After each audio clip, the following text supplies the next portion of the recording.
una onicomicosis, un muguet leve, puede darse en un paciente inmunocompetente tranquilamente. Pero cuando la candidiasis se hace sistémica, con candidemia, con distribución en todo el organismo, ¿sí? Multiorgánica, entonces en ese caso ya vamos a hablar de una enfermedad oportunista. Y vamos a sospechar, ¿sí?, de algún tipo de inmunosupresión grave.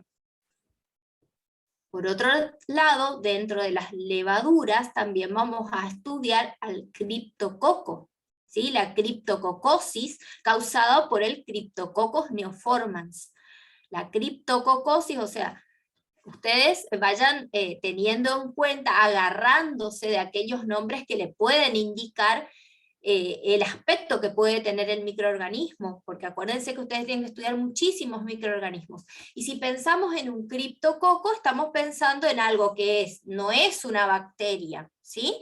Pero es algo, por lo menos, circular, ¿sí? Entonces es una levadura. Bien, vamos a ver las características que tiene esta levadura también ahora en el transcurso de la clase. Y por otro lado, vamos a nombrar solamente a la malacesiosis, la geotricosis, la trichosporonosis, ¿sí? Porque epidemiológicamente no tienen demasiada frecuencia. En cuanto a las micosis oportunistas causadas por hongos miceliales, vamos a ver aquellos que son hongos miceliales y halinos tabicados. Vamos a hablar puntualmente de la aspergilosis, vamos a simplemente nombrar a la hialofomicosis, pseudosporonosis, penicilinosis, fusariosis y acremoniasis, ya que epidemiológicamente no tienen mucha importancia. También vamos a hacer la clasificación de los hongos miceliales y halinos cenocíticos, es decir, aquellos hongos que forman hifas anchas, no tabicadas, ¿sí?, continuas, como ustedes los habrán definido bien en las generalidades, y muchos de ustedes han tomado esta definición en el glosario.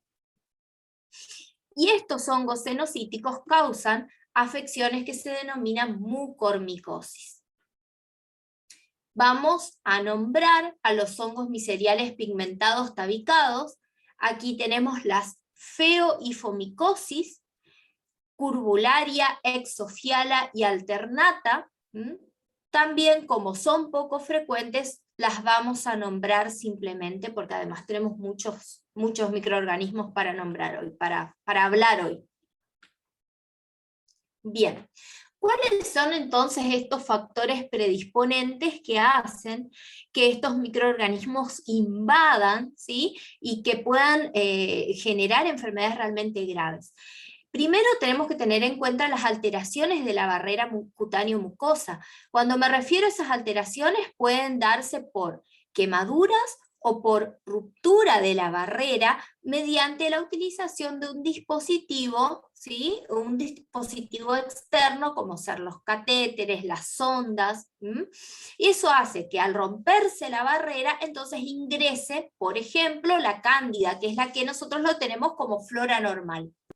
Pero también, en el caso de quemados, pueden aparecer el Absidia, Mucor, Rhizopus, que son los que producen la mucormicosis.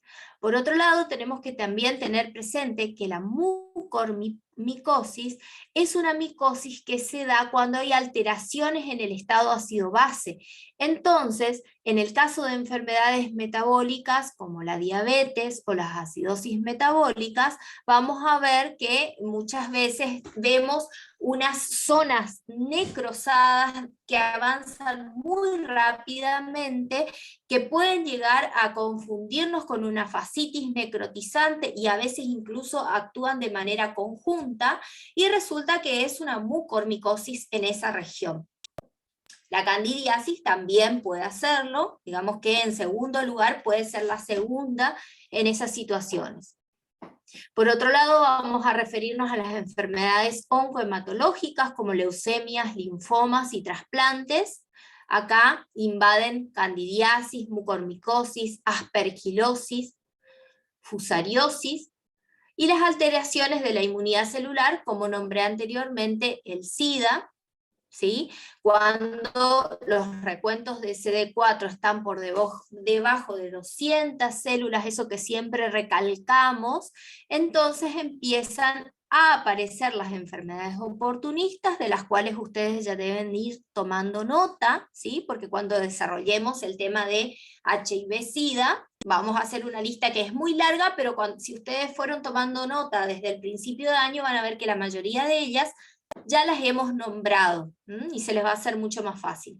Bueno, las micosis oportunistas son enfermedades marcadoras de SIDA.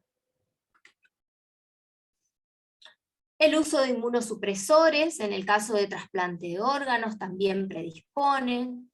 Las alteraciones de la biota normal, por ejemplo, la utilización de antibióticos de tiempo prolongado, que hace que, obviamente, si utiliza un antibiótico, esto barre la flora bacteriana normal, pero hace que la cándida, por ejemplo, invada, ¿sí? Y nos encontramos muchas veces con pacientes con diarreas, y que cuando hacemos un estudio del coprológico, que puede ser coproparasitológico o en busca de bacterias, nos encontramos con un montón de levaduras, ¿sí? Y resulta que es la cándida que está causando esa diarrea.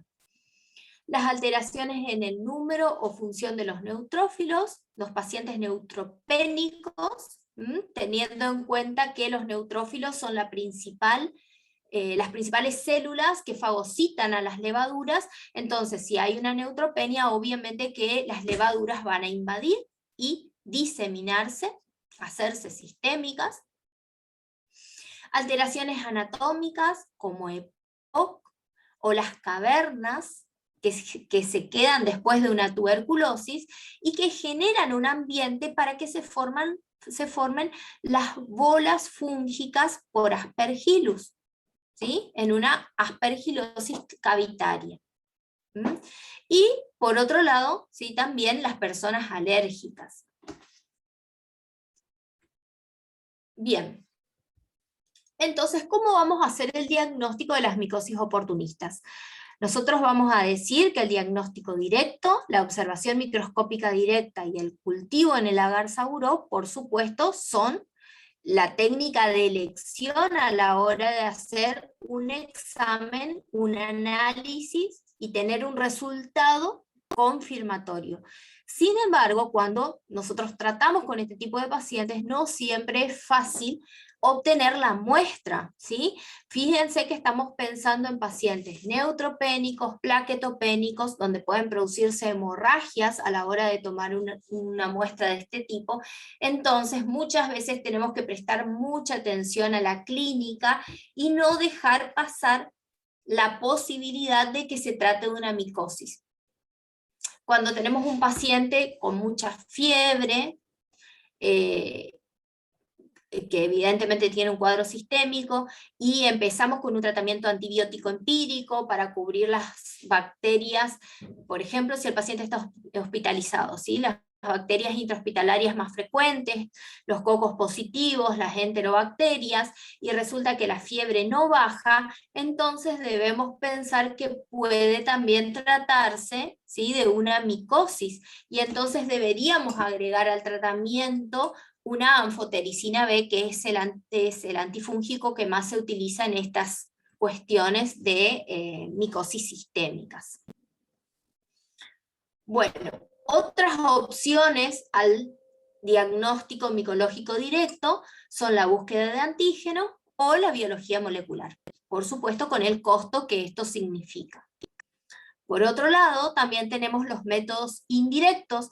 En los métodos indirectos, tanto la búsqueda de anticuerpos, digamos que no es un método de elección, porque sabemos que la respuesta inmunológica de las micosis es más bien de tipo celular. Entonces, podríamos optar por una intradermorreacción, aunque eso tampoco me indica un diagnóstico de enfermedad, sino que más bien es un diagnóstico de infección, de contacto con un microorganismo.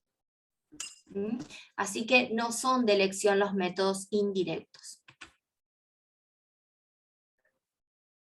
Bien, como les contaba, entonces la toma de muestra no es fácil en pacientes neutropénicos, plaquetopénicos, ¿sí? Existen riesgos en la toma de muestra. Bien, y vamos a empezar por desarrollar la candidiasis sistémica invasora. La candidiasis invasora es una enfermedad sistémica o localizada grave, causada por diferentes especies de cándidas, ¿sí? Si bien nosotros sabemos que en el 80-90% de las situaciones las candidiasis son causadas por la Candida albicans, pero que en el último tiempo otras especies han adquirido importancia, y que debemos, ¿sí?, tener cuidado, sobre todo cuando el tratamiento con anfotericina B no funciona, porque algunas son resistentes a esos antifúngicos. En general, las cándidas pueden afectar tejidos u órganos, pueden ingresar con válvulas cardíacas, tejidos u órganos, válvulas cardíacas, meninges, riñón, hígado, ¿sí? Pueden ingresar a través de dispositivos que atraviesan la piel, y ese va a ser la puerta de entrada. Puede ser multiorgánica, y si empieza entonces a hacer una circulación, hablamos de candidemia.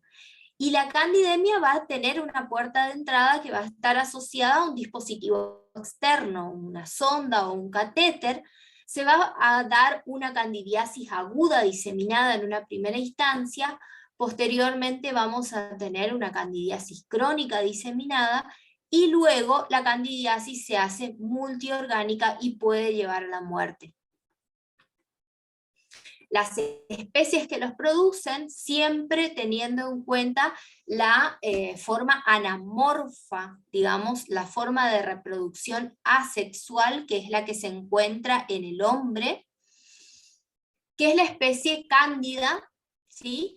Y en sus variedades. Albicans, obviamente entre el 80-90% de los casos. Albicans, que su nombre viene de blanca, ya que las secreciones en los medios de cultivo, vemos ese grumo de color blanquecino, ¿sí?, cremoso, de ahí viene el nombre. Y después tenemos otras especies, como les decía, que fueron adquiriendo importancia, como, vamos a nombrar algunas, las más importantes, la glabrata, la crucei, la paraxilopsis, la tropicalis, ¿sí?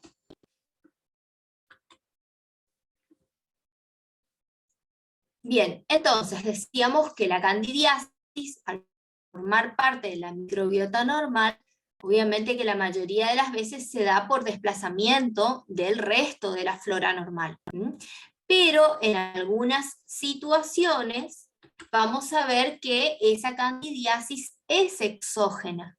¿Y cuándo se daría esto? Por ejemplo, en el caso de un bebé, ¿sí?, de un recién nacido que pasa por el canal del parto de una madre que tiene una candidiasis vaginal. En ese momento se produce la contaminación, el recién nacido puede adquirir un muguet, que sería una micosis superficial, pero que en este caso va a ser más importante porque el recién nacido tiene un grado de inmunosupresión. Entonces vamos a tener un alto porcentaje de internados en UTI por una candidiasis que inicialmente fue un muguet en un recién nacido. En otros casos, ¿sí?, esa forma exógena no se da durante el parto, pero sí se da por la manipulación del personal de salud, que traslada los microorganismos de un paciente a otro sin las precauciones, sin los lavados adecuados, ¿sí?, de las manos. Eso también puede ser una causa de candidiasis exógena. Bueno, ¿y cómo se da la patogenia? Primero tenemos que tener en cuenta cómo es la protección, o sea, cómo el organismo se defiende frente a la presencia de la cándida. Tenemos mecanismos inespecíficos, tanto humorales como celulares. La respuesta celular se da a través de los neutrófilos, que fagocitan las levaduras, ¿sí?, y eso evita la diseminación. Si tenemos un recuento de células T adecuado, va a producir un control de levaduras en piel y mucosas, y bueno, y los anticuerpos cuyo papel está muy discutido, ya que no tienen mucha función en micología. Ahora, cuando estas barreras están alteradas, ¿sí? Entonces, ¿qué hace la cándida?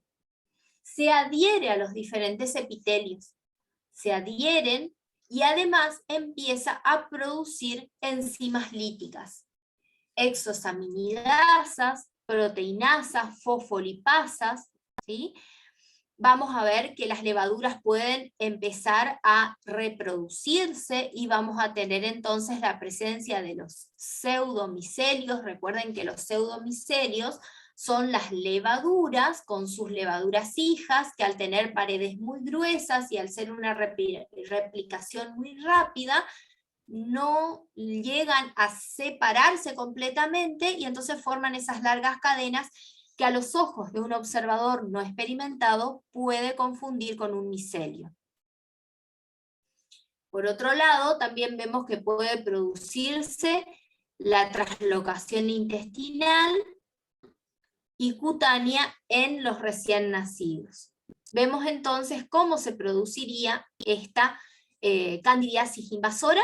Vemos el catéter, ¿sí? Y va a producirse un biofilm, va a permitir entonces que la cándida, por diferentes razones, por ejemplo, la utilización de antibacterianos por un tiempo muy prolongado, entonces invada, ¿sí? Y puede producir incluso una diseminación multiorgánica.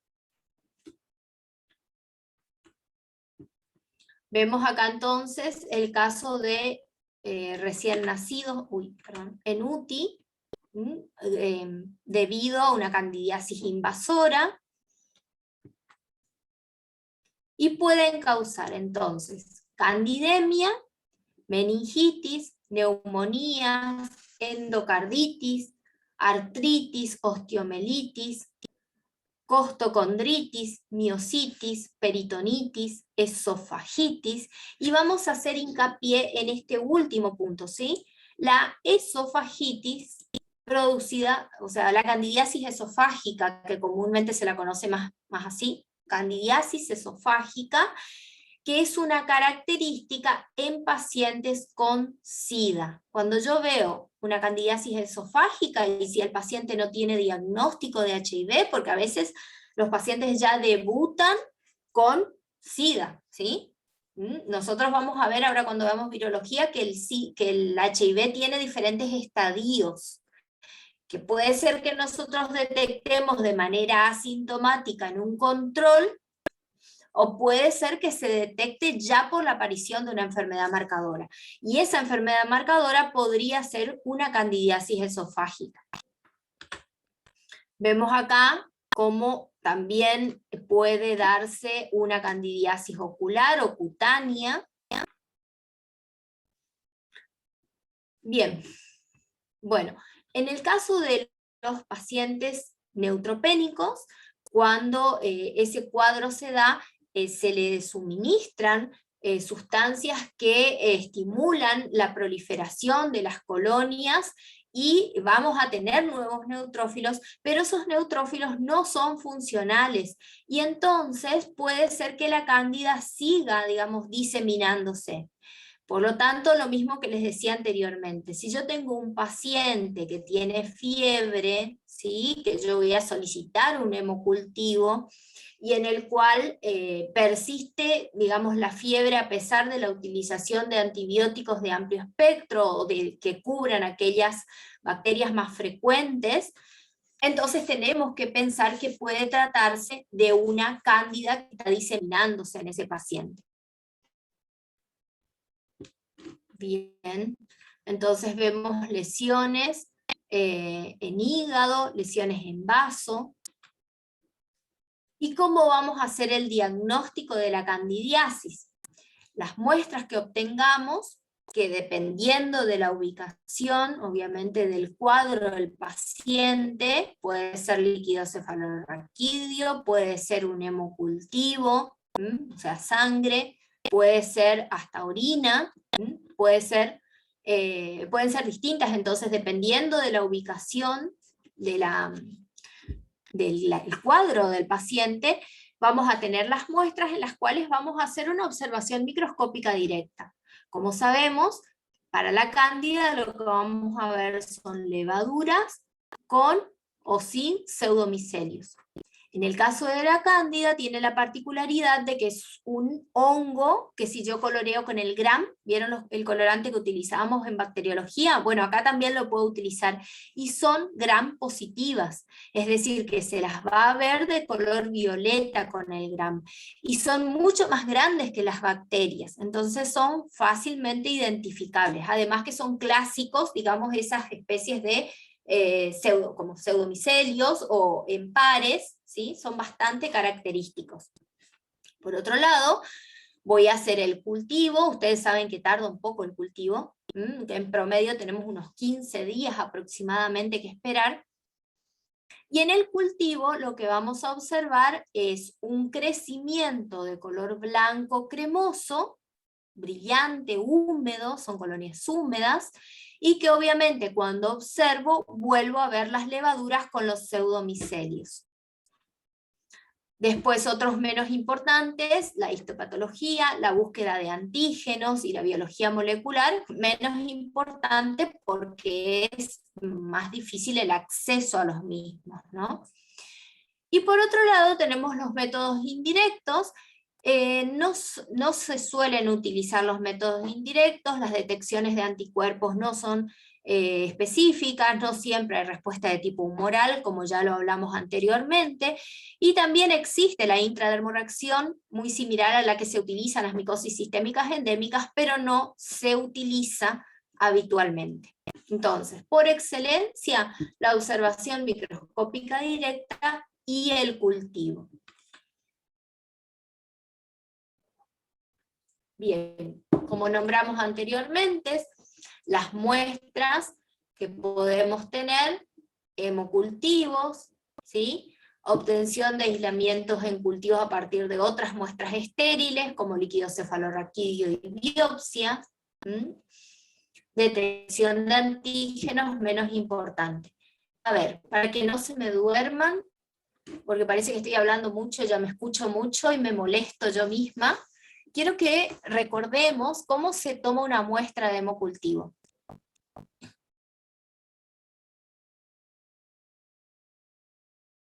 Por lisis y centrifugación.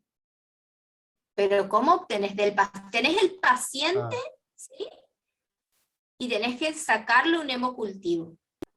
Tenía que ser de 2 lugares distintos, de 2 venas por lo menos.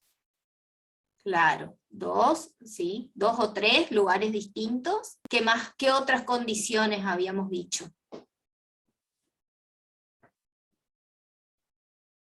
Condiciones de esterilidad sería. Totalmente estéril tiene que ser. Bien, a ver, ¿qué más? ¿Quién me dice otro punto importante? En condiciones de esterilidad, ¿por qué de 2 venas diferentes? Al menos 2 venas diferentes.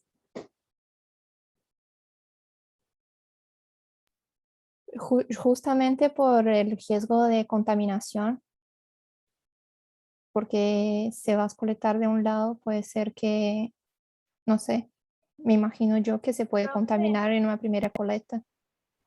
Bien, a ver, vamos a suponer entonces que yo obtuve de 3 venas diferentes, ¿sí? Y en una de las veces que obtuve un microorganismo X, y en las otras 2 no desarrolló ese mismo microorganismo. ¿Qué pudo haber pasado? Se contaminó. Donde se tomó la Bien. muestra se contaminó la prueba, la muestra. Bien, y si yo obtuve 3 muestras y en las 3 creció el mismo microorganismo, y resulta que ese microorganismo es una cándida que es colonizante habitual, pero en los 3 creció. Se diseminó por todo el cuerpo. Claro, entonces más probable, ¿sí? A pesar de que es un colonizante habitual, pero si me creció en las 3 y el paciente está con fiebre, está sintomático, probablemente este sea el causante ¿sí? De el cuadro sistémico. ¿Sí? Por eso es que lo teníamos de 3 venas diferentes. Otro aspecto que no me dijeron, con intervalos de por lo menos media hora entre toma y toma de muestra, ¿sí? Bien, es para que vayamos repasando e integrando, ¿sí? Porque lo habíamos visto en bacteriología, pero también puedo obtener hemocultivos para ver si tiene cándida, una candidiasis sistémica al paciente. Bien. Vamos de vuelta entonces, observación microscópica directa en el fresco. Yo puedo mirar directamente sin coloración, podría ver y se ven las cándidas, pero si yo coloreo, existe mayor probabilidad de visualización, y digamos que la coloración de Gram es una coloración que disponemos en el laboratorio porque siempre hacemos bacteriología, entonces es digamos algo que es accesible. Pero existen otras tinciones como PAS o metanamina de plata que también se pueden utilizar incluso en preparaciones histológicas. En cuanto al cultivo, como siempre decimos, por excelencia el agar saburó es el que se utiliza para micología. Le agregamos cloranfenicol para inhibir el desarrollo de algún contaminante. Y después tenemos otros medios, por supuesto, con otros costos, ¿sí? El medio cromagar para cándida me permite además que según el color yo pueda identificar de qué cándida se trata, ¿sí? Y esto es importante cuando tenemos pacientes en los cuales ya hemos hecho un diagnóstico de candidiasis, le hemos dado anfotericina B, pero resulta que el paciente es resistente, entonces tenemos que ver si no se trata de las otras especies. Bien, y acá vemos también las levaduras con los pseudomicelios, ¿sí? Y también existen otros métodos con también que existen, como el API20, el API-D, el VITEC2, por supuesto que existen, pero en laboratorios de referencia. La detección de antígenos, también no tan utilizada. ¿Sí? ¿Alguna pregunta respecto a candidiasis? ¿Cómo eran las colonias húmedas? ¿De qué color? Son de color blancas, cremosas y húmedas. Cremosas, húmedas, brillantes, por la misma humedad le da ese brillo. Diferente a los que eran las dermatofisias, recuerdan que eran colonias purberulentas, estas son brillantes, húmedas. ¿Sí? ¿Seguimos? En cuanto a las coloraciones, ¿qué se usaba? Para la coloración puedes utilizar la coloración de Gram, son Gram positivas, puedes usar la coloración de PAS, metanamina de plata, esas son otras opciones.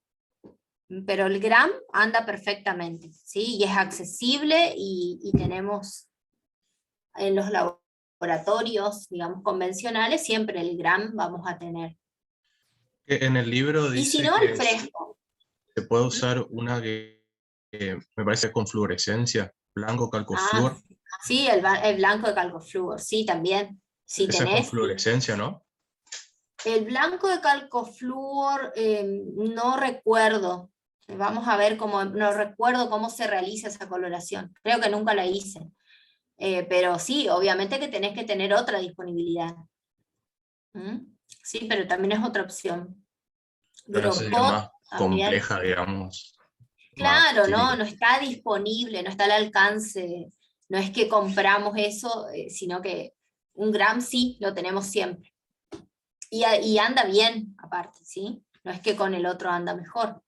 Y otra cosa que les voy a decir es que la cándida también se ve claramente sin coloración. En las orinas siempre vemos, sin necesidad de que el paciente esté sintomático, porque a veces es solamente una contaminación, pero fácilmente se ven las levaduras por cándida, los pseudomicelios no necesitan en realidad coloración.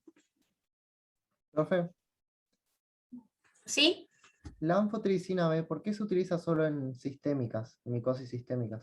Mira, la anfotericina B, primero porque la mayoría de las veces son suspensiones que tienen que colocarse de manera parenteral, el paciente tiene que estar internado, son medicamentos muy, muy costosos, no siempre cubren las obras sociales, y por eso una de las preguntas que siempre hacen los alumnos es ¿para qué nosotros hacemos todo este tema del diagnóstico?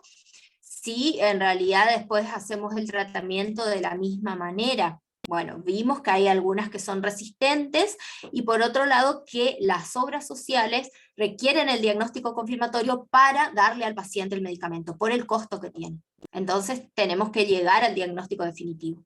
Pasa con pasa con la vancomicina, por ejemplo, también, que se usa para cocos positivos, ¿no? para estáfilos, pero hay así como medicamentos que son muy costosos, entonces requieren una confirmación del diagnóstico. ¿Y efectos adversos graves no tiene? No sé, la verdad deben tener, pero que yo recuerde ahora no te sabría decir. ¿Sí? Bien.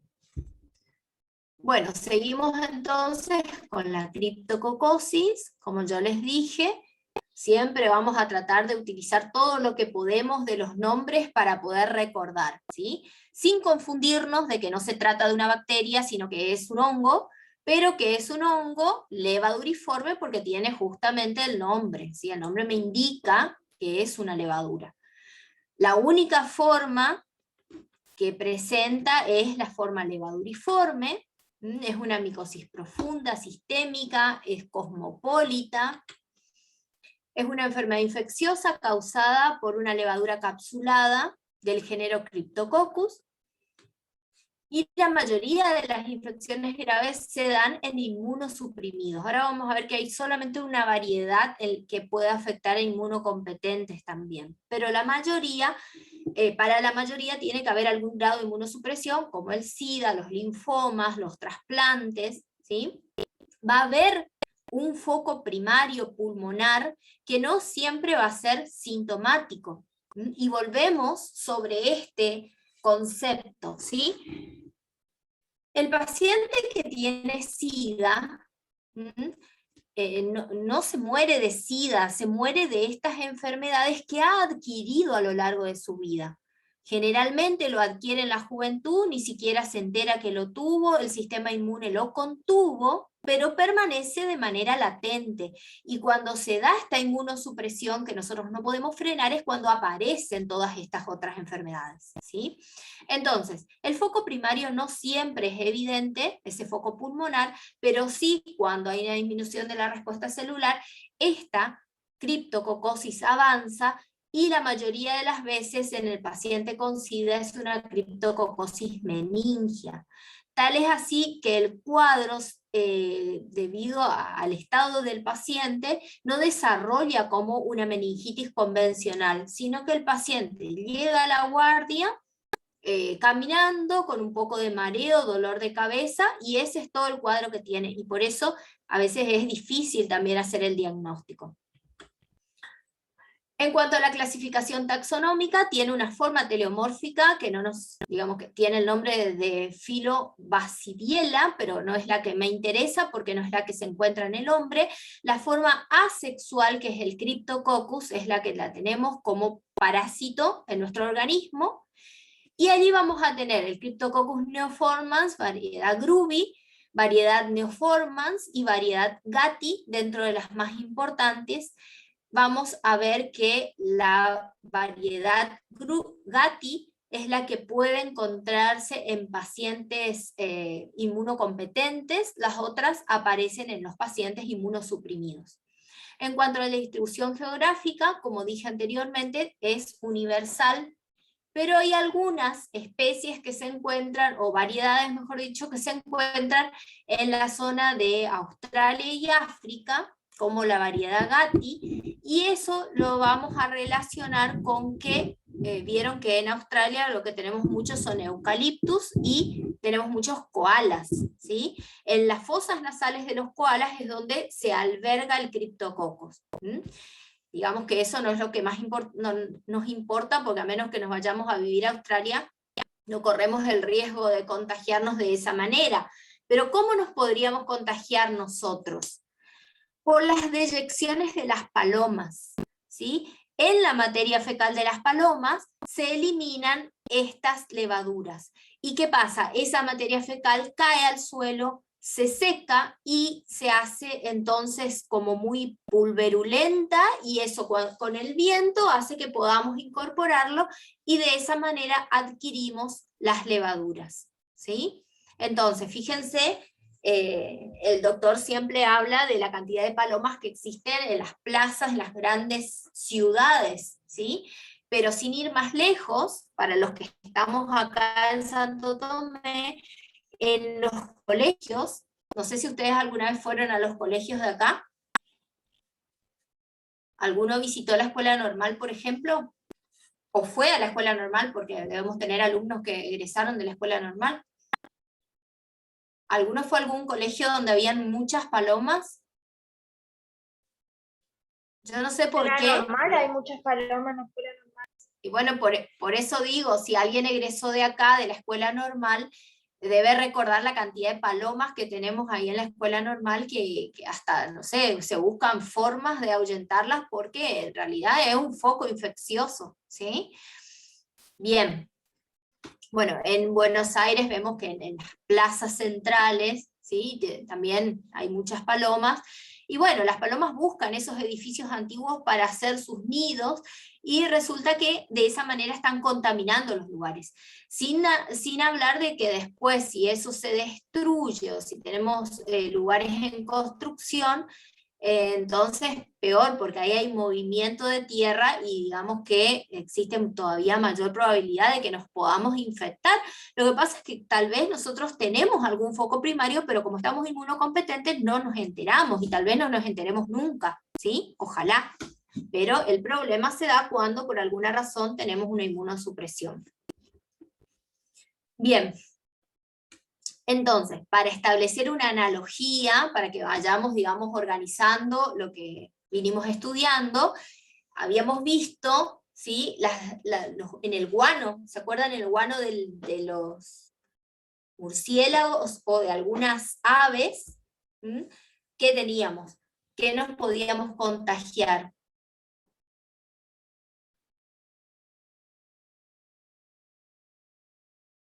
Y ahora vamos a volver a hablar de ese hongo.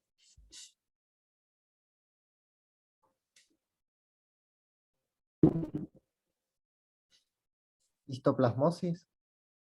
Claro, histoplasmosis. La histoplasmosis está asociada al murciélago. Acá vemos que también la especie Gatti también puede trasladar el Cryptococcus neoformans, ¿sí? Pero la variedad Gatti, que es la que no existe, digamos, en esta zona. Pero acuérdense entonces que en las deyecciones de palomas, Cryptococcus. En deyecciones de murciélagos, histoplasmosis, ¿sí? Bien. Entonces, ¿qué característica tiene el Cryptococcus neoformans que hace que sea tan virulento? Justamente es la presencia de una cápsula rica en mucopolisacáridos, ¿sí? Sobre todo, el que está en mayor proporción es el glucuronóxido-manano. También después tenemos galactoxilomananos, mananoproteínas, que son, digamos, estos mucopolisacáridos que los señalo acá, que para el hongo es una protección, porque es una cápsula antifagocítica, ¿sí? Y para nosotros nos va a servir para hacer un diagnóstico correcto. ¿Por qué? Porque esa cápsula repele la acción de los colorantes. Entonces, si nosotros utilizamos tinta china sobre una muestra, suponemos líquido cefalorraquídeo en un paciente HIV, coloreo y resulta que se ve un espacio vacío y se ve el fondo negro. ¿Por qué? Porque todo el hongo no se me colorea, solamente se colorea el fondo. Y esa va a ser prácticamente el diagnóstico de certeza. Bien, entonces vemos que esa cápsula constituye realmente un factor de virulencia, y podemos hacer el cultivo si queremos, ¿sí? Pero la cápsula, digamos, es prácticamente patognomónico de una criptococosis. ¿Qué hace esa cápsula? Disminuye la linfoproliferación, disminuye la posibilidad de la fagocitosis, la migración leucocitaria, la inhibición de citoquinas como el factor de necrosis tumoral alfa. Y acá vemos entonces lo que ocurre, ¿sí? Las palomas entonces liberan su materia fecal, las deyecciones de las palomas tienen las formas levaduriformes que son incorporadas, son captadas por los macrófagos alveolares, que en un estado de inmunocompetencia se va a quedar como una infección localizada latente, pero si hay una inmunodeficiencia, eso se va a diseminar y tiene tropismo por el sistema nervioso central. Entonces la mayoría de las veces, si bien puede tener otras manifestaciones clínicas, que pueden incluso ser pulmonares, vemos mucho lo que es una manifestación meningia, con un cuadro que no es como si fuera un cuadro meningio, ¿me entienden? ¿Sí? Que tienen otra, es mucho más leve, pero porque no hay respuesta. Enfermedades predisponentes, SIDA, leucemias, linfomas, enfermedades del colágeno, tratamientos prolongados con corticoides, embarazo, y como les contaba anteriormente, la primoinfección, la mayoría de las veces, en casi el 100% de las ocasiones, es asintomática. Bien, ¿cómo puede presentarse clínicamente? Como una criptococosis pulmonar, como una criptococosis meningia, meningitis o meningoencefalitis. También puede presentarse como una criptococosis cutánea, y en este caso se parece mucho a la presentación de la histoplasmosis diseminada, teniendo la necesidad de hacer un diagnóstico diferencial. Otras menos frecuentes, osteomelitis, ocular, ¿sí? Y otras presentaciones como prostatitis, afecciones en la glándula suprarrenal, endocardio, hepatoesplénica. Bien, ¿cómo vamos a hacer el diagnóstico? El método directo es el examen microscópico directo con la coloración de la tinta china, sobre todo es la que más se usa, donde vemos entonces la levadura se ve como un espacio vacío y el fondo negro. Podemos hacer cultivos y también podríamos hacer la búsqueda de antígeno en sangre y en líquido cefalorraquídeo, sobre todo para poder determinar las serovariedades. ¿Cuáles van a ser las muestras? Líquido cefalorraquídeo, ¿sí? Vemos que su característica es que es claro, con hiperproteinorraquia, hipoglucorraquia y pleocitosis linfocitaria. Otras muestras posibles, hemocultivo, generalmente cuando nosotros tomamos la muestra de líquido cefalorraquídeo, no siempre vamos a saber que ya se trata de un criptococcus. Es más, les digo, la mayoría de las veces no se nos va a pasar por la cabeza, por eso es importante que nosotros podamos pensarlo, ¿sí? Y siempre que tomamos un líquido cefalorraquídeo, ya tomamos la muestra del hemocultivo. Esto vale no solo para la parte de micología, sino también para la parte de bacteriología, aunque estemos pensando en cualquier diseminación, siempre solicitamos un hemocultivo, ¿sí? O sea, la posibilidad del foco y la posibilidad de la diseminación. Si la lesión se da puntualmente en la piel, entonces podemos hacer la escarificación cutánea. Bueno, y otras localizaciones, médula ósea, biopsia, orina.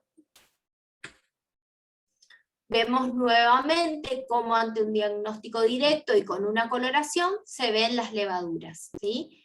Con la cápsula prominente recuerden también, ¿sí? Que también es una forma de defensa para el microorganismo, o sea, es un mecanismo de virulencia para él. Profe, ¿Sí? esas imágenes de color son solo tinta china de diferentes colores, ¿no? Sí, yo creo que son tinta china. Estas dos últimas que tengo acá, sin duda son tinta china. Esta también parece. Hay otras opciones, justamente que están acá, ¿sí? Musicarmín de Mayer, azul de Alcián, metanamina de plata, gomori, grocot. Esta puede ser que sea grocot. La grocot suele tener un color más marrón, pero esto me parece que son todas tinta china.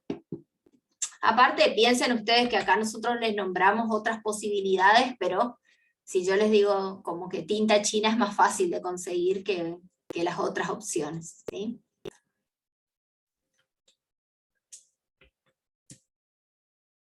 Bueno, acá vemos otras, ¿sí?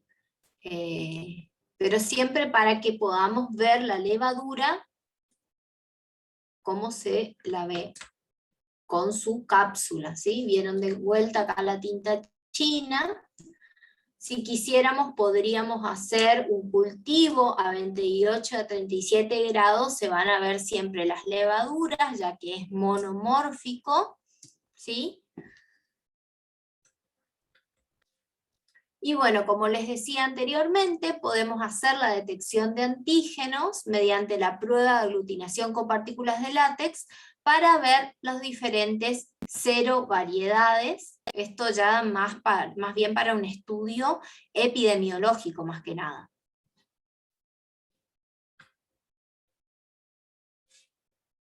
¿Estamos? ¿Alguna pregunta? Bueno, entonces acuérdense de los puntos importantes que vamos remarcando, ¿sí? Porque es mucha información, pero hay algunas cositas que yo les vuelvo a repetir y es porque son puntuales, porque son importantes, porque hacen sobre todo a las competencias de la materia. Bueno, la neumocistosis, justamente este primero parásito y ahora hongo, ¿sí? Anteriormente se los clasificaba dentro de los protozoarios, y una de sus características diferenciales es que no posee ergosterol, entonces no podía ser atacados por los antifúngicos, sino que el único tratamiento que recibía era trimetoprim sulfa, que es el que se sigue utilizando. Bueno, entonces la ausencia de ergosterol hacía que lo clasificáramos de manera diferente. Con el advenimiento de la biología molecular, con el estudio de la ARN ribosomal, hizo que éste pasara a pertenecer últimamente al reino fungi. Tiene también otro nombre, se lo llama Pneumocystis carini, pero en homenaje a quien lo descubre, pasa a tener el nombre más conocido, que es Pneumocystis jirovesi. Otra particularidad es que puede contagiarse entre humanos, ¿sí? No es una zoonosis y no es cultivable hasta el día de hoy. Puede ser que esta realidad cambie dentro de un tiempo, pero en la actualidad no se lo ha podido cultivar. Es especie específica, solamente afecta al ser humano. Bueno, vemos entonces las poblaciones susceptibles, recién nacidos lactantes, niños desnutridos, pacientes con enfermedades que requieren tratamientos con drogas inmunosupresoras, pacientes con SIDA, ¿sí? Provoca neumonía intersticial de tipo plasmocelular. Y bueno, y justamente microorganismo, como les contaba al principio, fue uno de los primeros que empezó a llamar la atención de infectólogos, de los médicos que trataban a estos pacientes que aparecían con lo que se conocía como fiebre rosada, en realidad eso es el sarcoma de Kaposi, pero de manera conjunta con una neumocistosis, un microorganismo que antiguamente se autolimitaba y que en estos pacientes podía llevar a la muerte. Y así es cuando empieza a estudiarse el HIV. Bueno, la pared celular del Pneumocystis gyrobesis, recuerden entonces que no contiene ergosterol, ¿sí? Que es una característica distintiva de los otros hongos. Por lo tanto, no podemos tratarlo con antifúngicos. Es una infección exógena que se da en los huéspedes inmunosuprimidos, ¿sí? Tienen una característica que es la forma que afecta al hombre, es un quiste que tiene ascosporas en su interior y que hace un foco primario pulmonar, que va a ser detenido por la respuesta celular y que cuando esa respuesta celular disminuya, se va a hacer sistémico. Afecta a los neumocitos tipo 2, va a haber una respuesta inflamatoria pulmonar. Bien, entonces, ingresan esas formas tróficas que constituyen un estadio diferente en este microorganismo, se adhieren a las células alveolares y se transforman en los quistes que van a empezar a liberar las ascosporas. Se produce una infiltración mononuclear, edema, engrosamiento, fibrosis del septo alveolar, y hay una disminución del surfactante, se altera el intercambio gaseoso, puede ocurrir raramente una diseminación hemática. Bueno, el cuadro clínico es la neumonía intersticio alveolar que se produce en los pacientes inmunosuprimidos.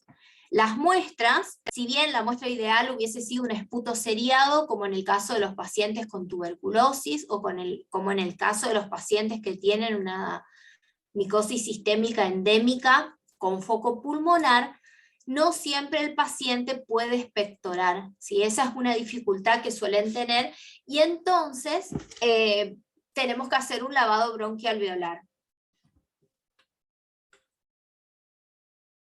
Bueno, acá vemos entonces con diferentes tinciones como azul de toluidina, grocot, los quistes pulmonares, blanco de calcoflúor.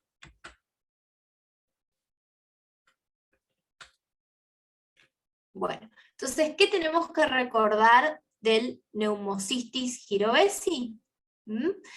Que es, últimamente se lo ha clasificado dentro del reino fungi, que tiene formas quísticas con ascosporas, que son las que van a ser las parásitas en el hombre.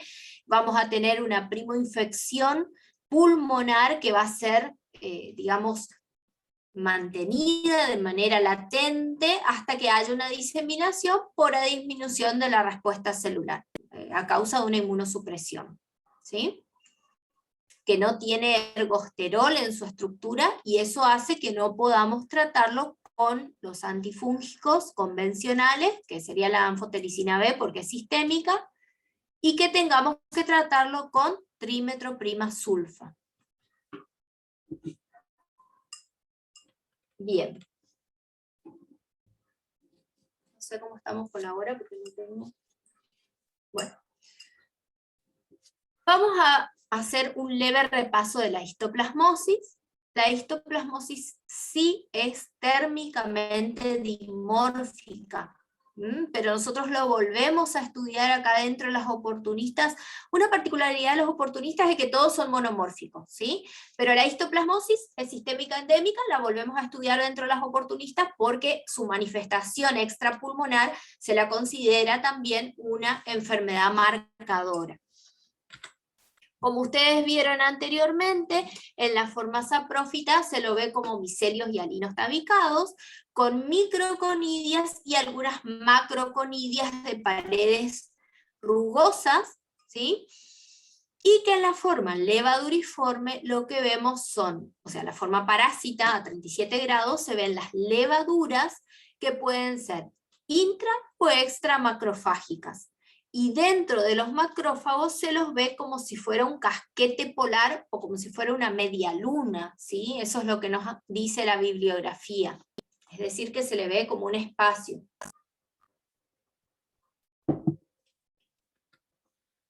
Bien, en cuanto a la epidemiología en nuestro país, recuerden la zona de la de la zona del Plata, ¿sí? Es donde se encuentra, la zona centro del país sobre todo, es donde se encuentra, y que esto está asociado a las deyecciones de murciélagos sobre todo. Entonces, por ahí la población afectada desde el punto de vista laboral, digamos, son aquellos que trabajan o en cavernas o los mineros, ¿sí? Que están en esos lugares donde hay murciélagos y entonces pueden incorporar las conidias para hacer primero un foco pulmonar y pueden hacer o una manifestación, digamos, pulmonar, que puede ser por un inmunocompromiso no tan grave, o puede hacerse sistémica y manifestarse de manera cutánea, mucosa, hepatoesplénica o renal, cuando hay un inmunocompromiso más marcado. Fíjense que acá vemos una manifestación clínica cutánea que tranquilamente podría confundirse también con una manifestación clínica de una criptococosis, si yo solamente evalúo las micosis, ¿sí? Porque si no podría ser incluso una fascitis. Hasta con mucormicosis podría confundirlo. Por eso es importante que se tome la muestra y que se haga primero un directo. En el directo, ¿qué vamos a ver? Si se trata de una histoplasmosis.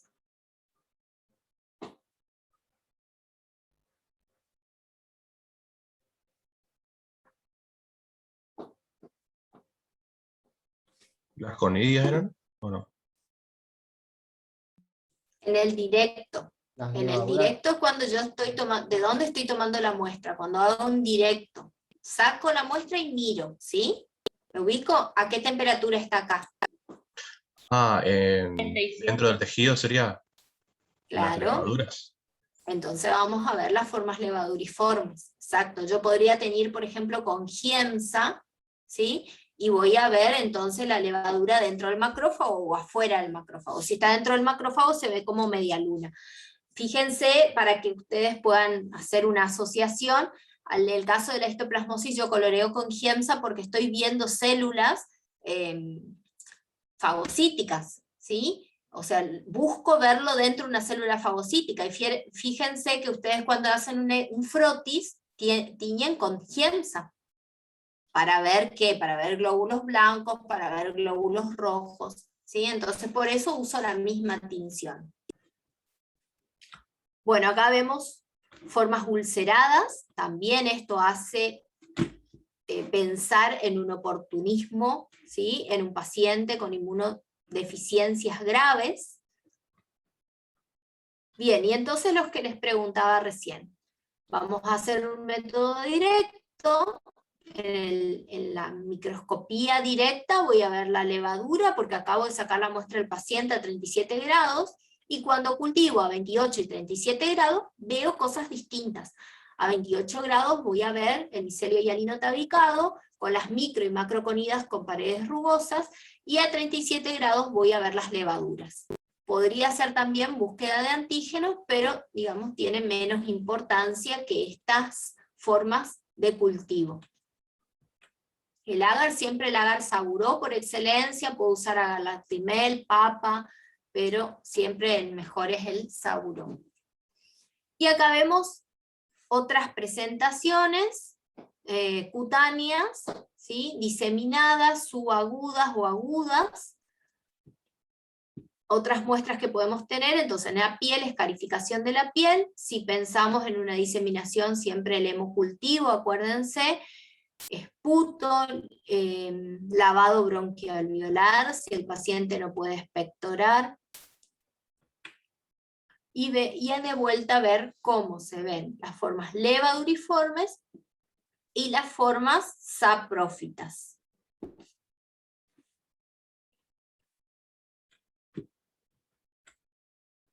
Bueno, estas son formas levaduriformes. Ah, me asusté por un momento. Bien, bueno. Hasta acá estamos. ¿Alguna pregunta? Nos queda la mitad todavía, por eso les digo, si están todavía, seguimos. Profe, una pregunta. En Bien. criptococosis, no me acuerdo el Sí. tratamiento, no sé si había. No, sí, anfotericina B, siempre es anfotericina B. Ok, gracias. Vamos a la otra.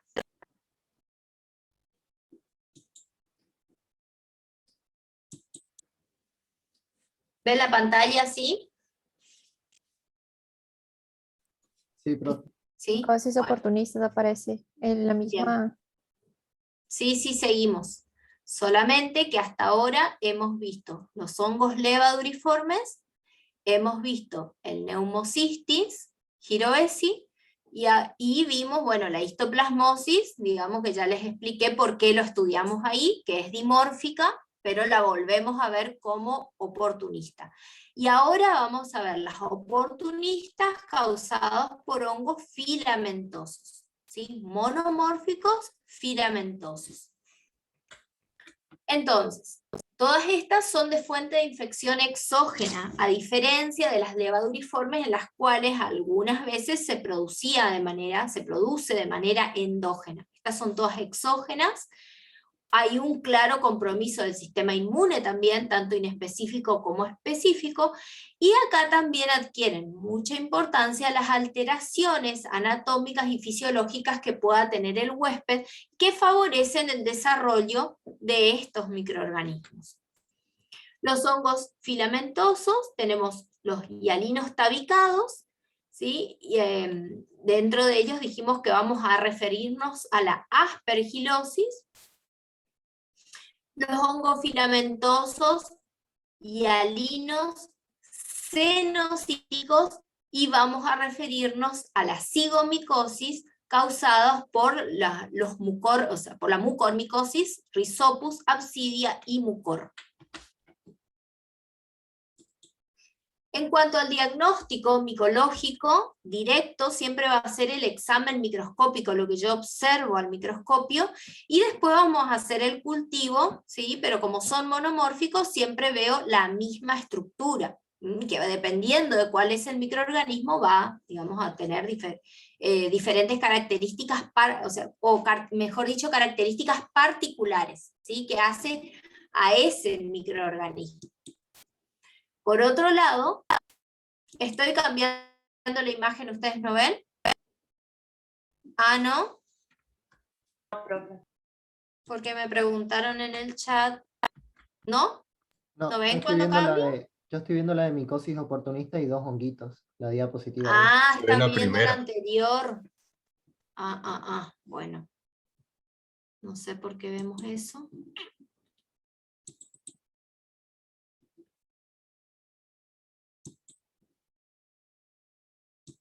A ver. Ahora no puedo cambiar.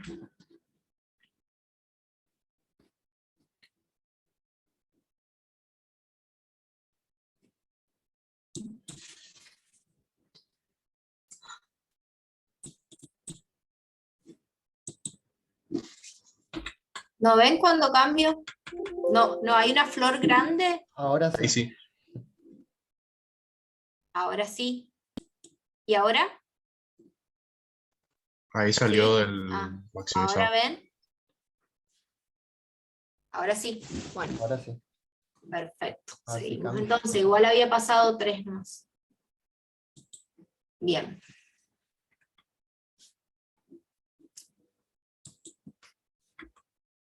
Entonces esta fue la primera, ¿sí? Después vimos la clasificación, que es la misma que habíamos visto al principio, y ahora vemos cómo se hace el diagnóstico, siempre es la misma manera. El diagnóstico específico es el diagnóstico directo, con el examen microscópico, para observar las particularidades de cada uno de estos microorganismos, que tienen, digamos, puntuales particularidades, las cuales vamos a remarcar, y después hacer el cultivo, ¿sí? Y otras, hacer la búsqueda de antígeno, biología molecular, que ya saben ustedes que tienen otros costos. Y los métodos indirectos, que acá adquieren un poco más importancia en el caso de la aspergilosis, donde vamos a ver que puede hacerse diagnóstico a través de la determinación de inmunoglobulina E total o inmunoglobulina E específica. Pero siempre es preferible el cultivo. El diagnóstico tiene las mismas dificultades que hablábamos anteriormente, ¿sí? La posibilidad de pacientes que están muy inmunosuprimidos y que pueden tener hemorragias a causa de las tomas de muestras que son invasivas. Vamos a ver entonces la aspergilosis. El agente etiológico es el Aspergillus, el 85% de los casos es causado por el Aspergillus fumigatus, y el resto, digamos la mayoría de las veces, es producido por Aspergillus flavus, que se lo encuentra en el ambiente.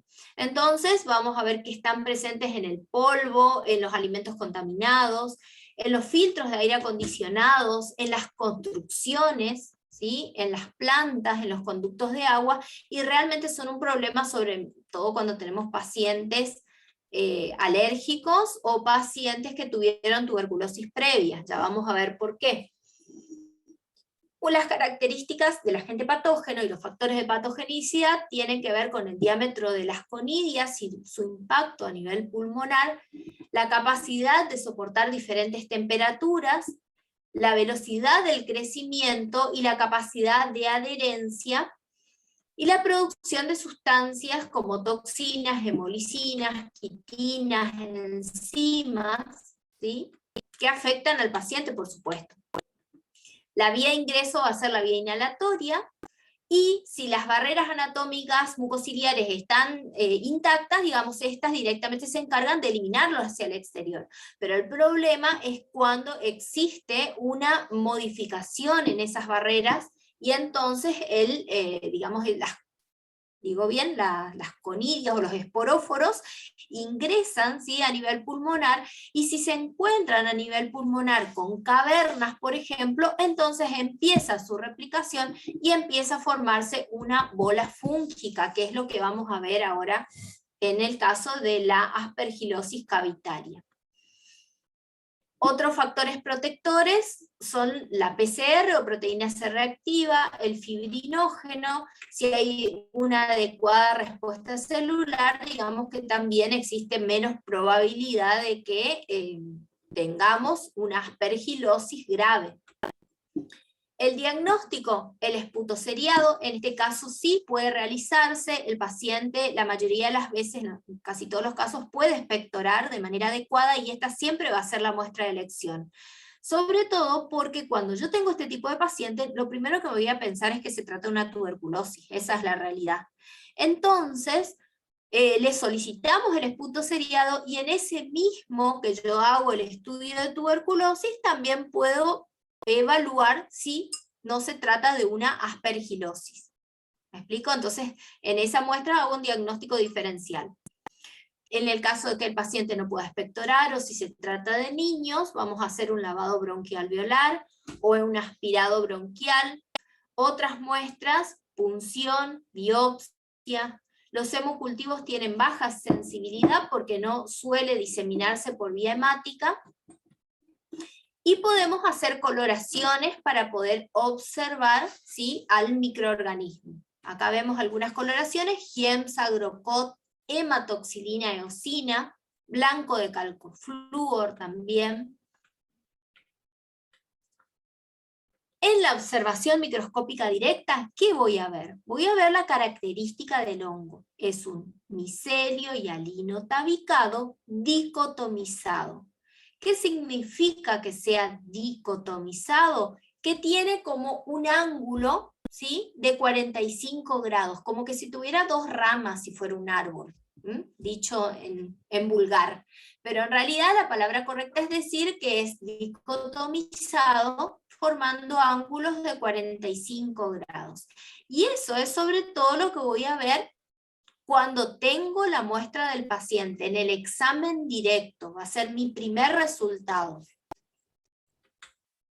Vemos entonces de nuevo esa especie de, ¿sí?, ángulos, aberturas, es decir, no es solo el micelio largo, sino que tiene esas ramificaciones, eso que se denomina dicotomizado. Y en el caso de que yo haga un cultivo, sobre todo en el cultivo, recuerden que es cuando se ve el micelio de fructificación, aunque yo podría verlo también en un directo, pero sobre todo en el cultivo, se va a ver esto que es esa especie de pompón, entre comillas, pero que es un esporóforo, ¿sí? Vieron que es muy característico de este hongo.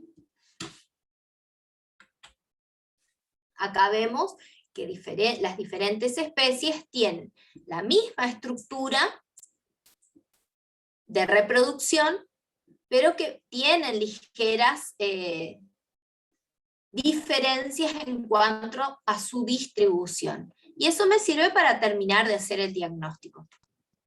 Otra característica que vemos es que cuando se hace el cultivo, este es como seco, ¿sí? como pulverulento, si comparamos con lo que era la cándida, que eran colonias húmedas, este no es húmeda, es pulverulenta. Eso también hace que esto se libere, digamos, en el ambiente y que nosotros podamos inhalar.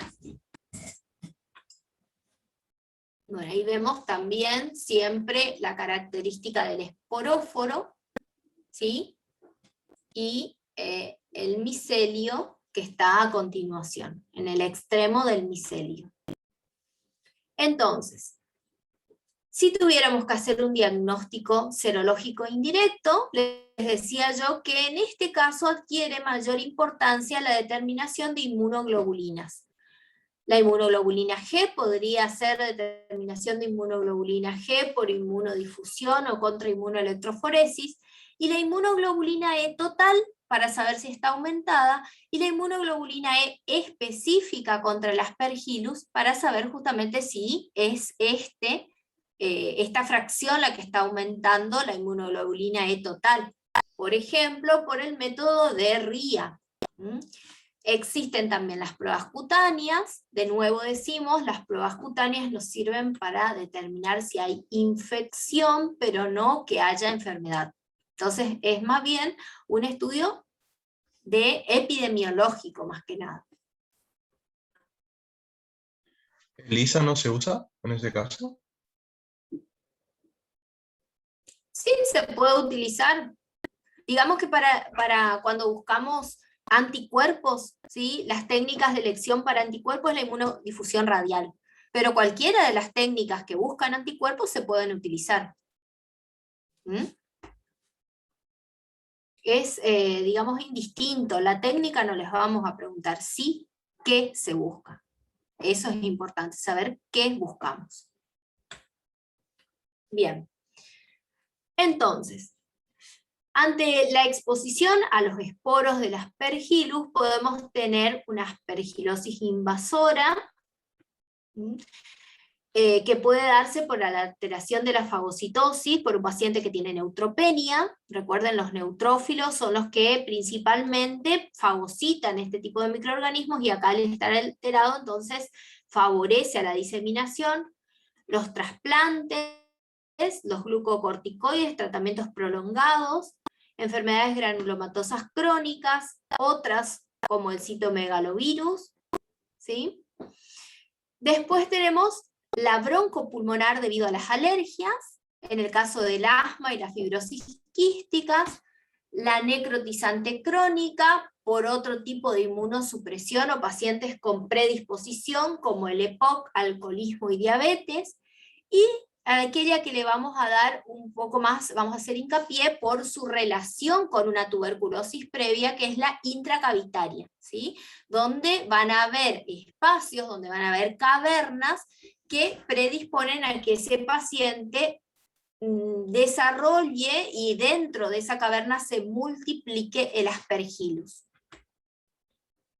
En el asma aspergilar vamos a tener rinitis, broncoespasmo, se trata de individuos atópicos, y allí vamos a ver el aumento de la IgE total y el aumento de la IgE específica contra el Aspergillus.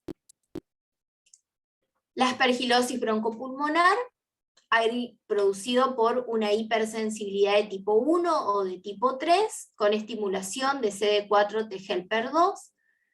Bueno, y acá tenemos la especie que mayoritariamente la produce, el Aspergillus fumigatus, ¿sí? Que se adhiere, libera enzimas en la mucosa del tracto respiratorio.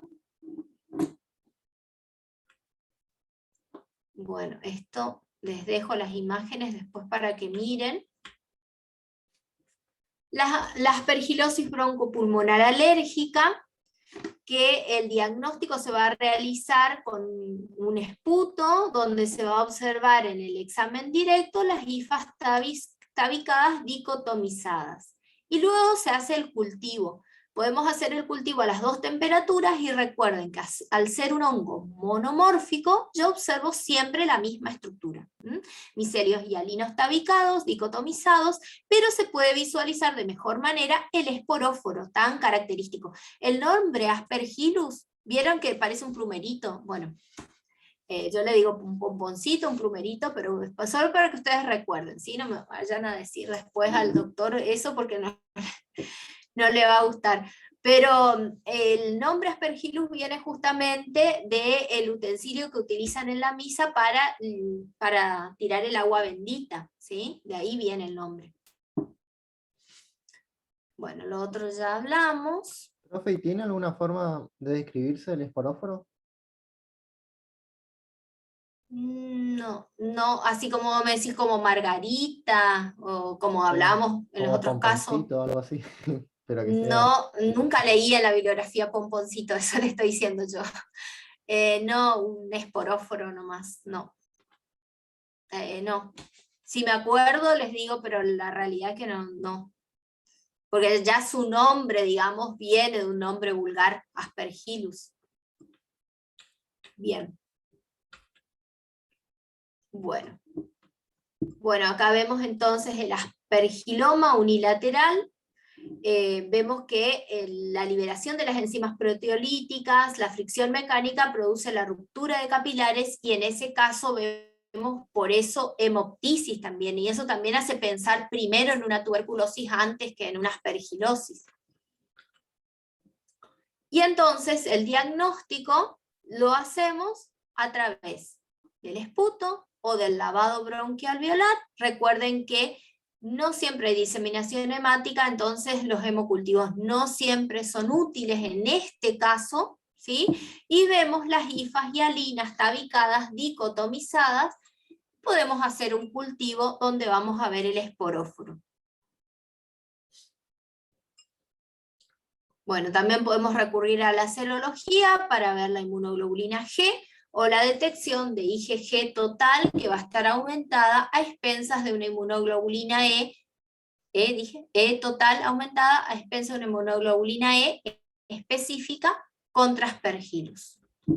Bueno, también obviamente las imágenes son sumamente importantes, y todos estos estudios en conjunto van a hacer un diagnóstico.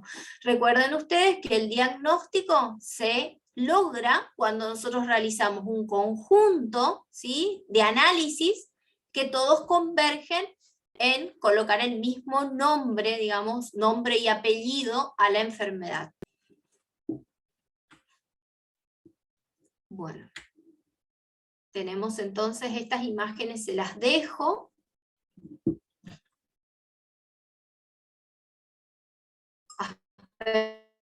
Aspergilosis pulmonar.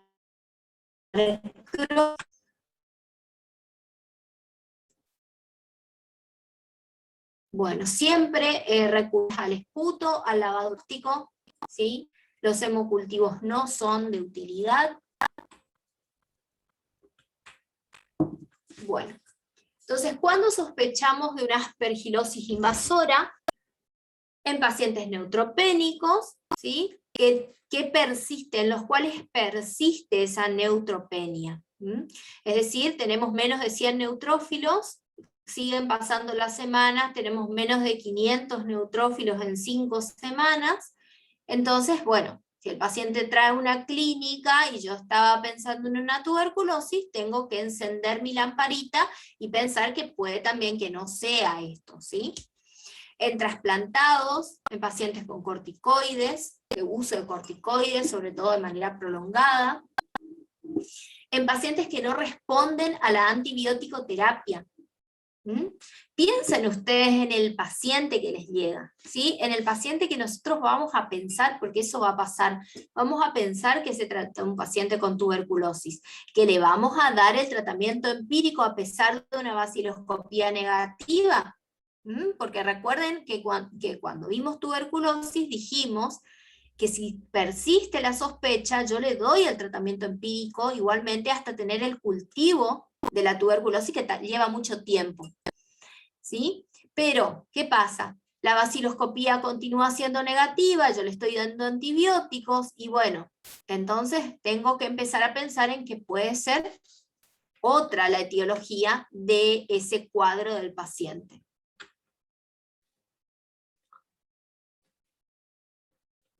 Bueno, esto es lo mismo, ¿sí? La angioinvasión de los pequeños vasos, signo del halo, que no es patognomónico de esta patología, o sea, solo no me va a servir para hacer el diagnóstico, pero que es orientativo junto con otros estudios que yo le realice, como el estudio microbiológico, por ejemplo. Bueno, y en algunos casos podemos tener también una invasión a nivel cerebral, ¿sí?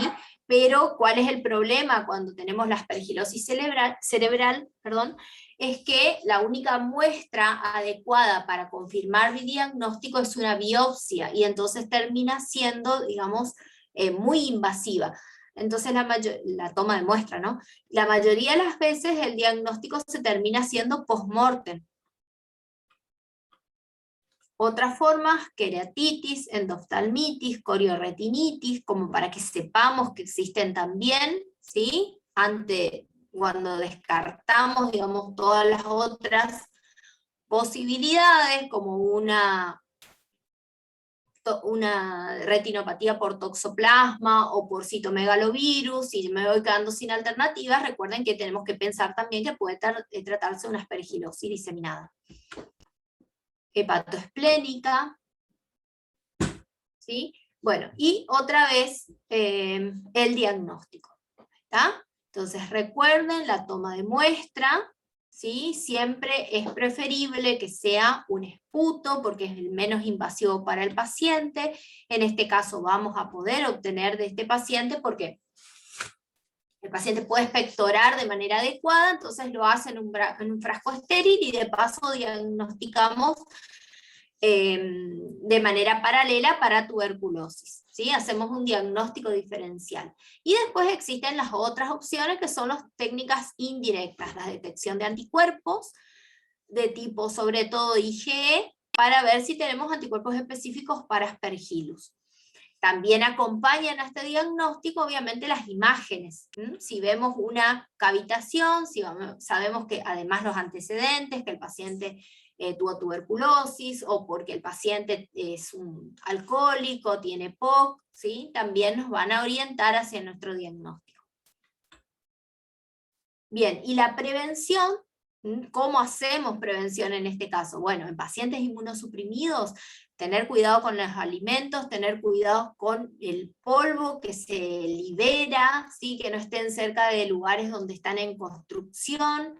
En el caso de que tengamos un paciente, nosotros que trabajamos en los hospitales, ¿sí? O en los centros de salud, entonces cuando tenemos pacientes, que internar pacientes con antecedentes de tuberculosis, o que tienen antecedentes pulmonares, o que tienen, digamos, enfermedades pulmonares crónicas, entonces no internarlos en lugares donde se eliminan polvo, cerca de un lugar donde están construyendo, ¿sí? ¿Hasta acá alguna pregunta?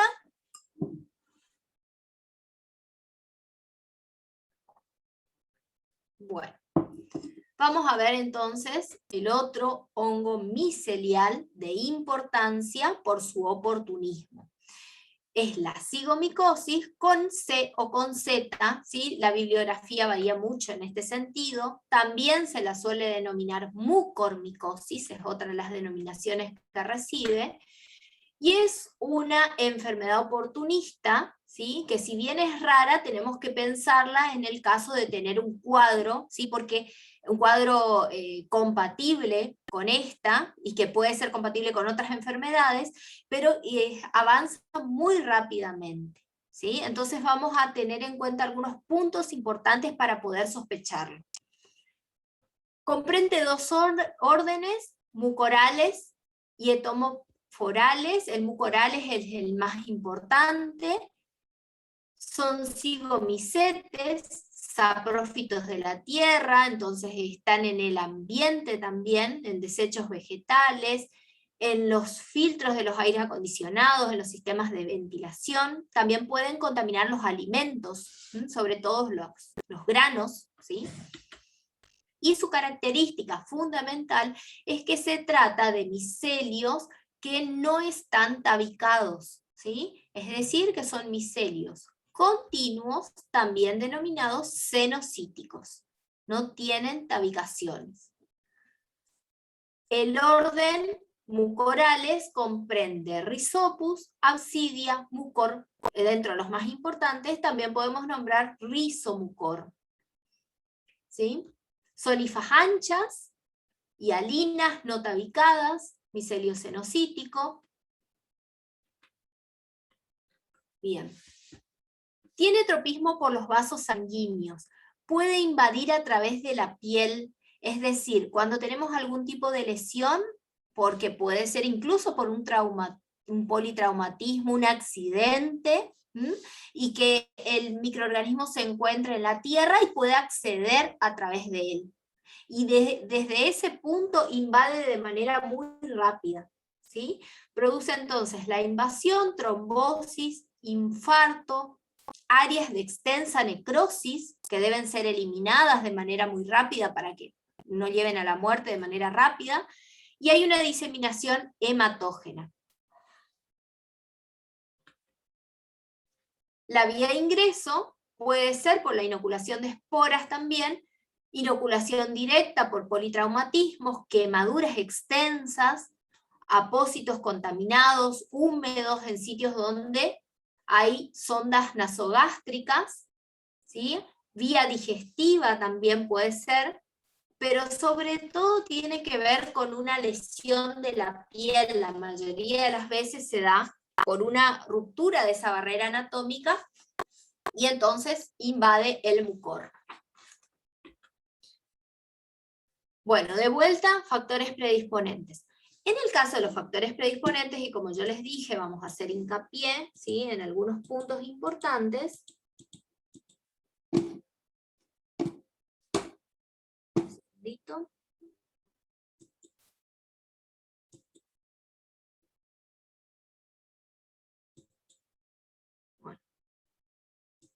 Bueno, no me deja marcar. Puntos importantes. El hongo tiene predilección por las zonas ácidas, por una modificación en el estado ácido-base que lleve a la acidosis metabólica, ¿sí? Entonces, en este caso, la inmunosupresión está relacionada con un paciente diabético, por ejemplo, ¿sí? Con un paciente quemado. Entonces, vemos cómo la predisposición está asociada a acidosis metabólicas, puede ser por diarrea, uremias, una diabetes descompensada, intoxicación con ácido acetilsalicílico, síndrome urémico hemolítico, todas situaciones de acidosis. Y entonces podemos pensar en la mucormicosis. Politraumatismos, grandes quemados, insuficiencia renal, adicción endovenosa, uso de corticoides, ¿sí? Recuerden siempre entonces, un estado de acidosis metabólica predispone a la mucormicosis. Otros, la falla también en una neutropenia, digamos, donde esté disminuida la posibilidad de la fagocitosis y la formación del fagolisosoma, ausencia o déficit marcado de factor anti-Rhizopus o anti-mucor. Y vemos entonces cómo las lesiones se dan sobre todo alrededor, ¿sí?, de los ojos, periorbitarias, entonces, en la nariz y también en la boca. Y ahí recibe un nombre que se dice rinosinusofaringocele. fronto-orbitaria. Es rápidamente progresiva y puede llevar a la muerte en pocas semanas. Ven entonces en este paciente cómo la modificación, cómo se da a nivel de los ojos, ¿sí?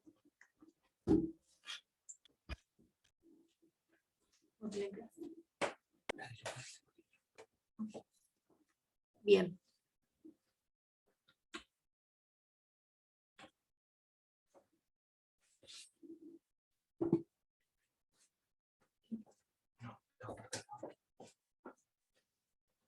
Bien, entonces, la cigomicosis aguda rinocerebral, edema periorbitario, ¿sí? Hay un síndrome de masa ocupante, se da la lesión en sistema nervioso central con cefaleas, dolor retroorbitario, fiebre, edema periorbitario, oftalmoplejía, ptosis, anestesia local, signos de foco neurológico. Y acá vemos entonces el edema periorbitario.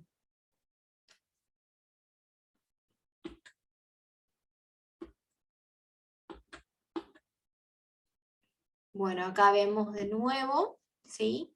Pacientes con, donde tranquilamente podría pensar que se trata de una infección por anaerobios. Es más, lo que primero vamos a pensar por la frecuencia es que se trata de una infección por anaerobios, y piensen ustedes que muchas veces nosotros tenemos al anaerobio también. O sea, se dan infecciones conjuntas, ¿sí? Y esto hay que retirar porque es un área necrosada. O sea, tenemos que recurrir a la cirugía para hacer un correcto tratamiento. Bien, acá esto es lo que quería mostrar, ¿sí?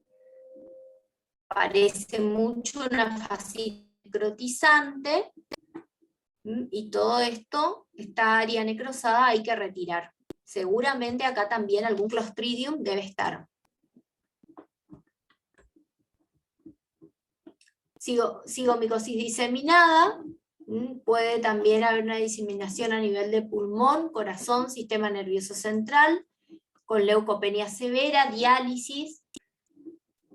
La clínica es muy variable, va a depender del órgano, y el diagnóstico es difícil y de alta mortalidad, porque generalmente cuando realizamos el diagnóstico el paciente ya ha fallecido, pero también tiene que ver con la dificultad en la sospecha del diagnóstico y el rápido avance del microorganismo.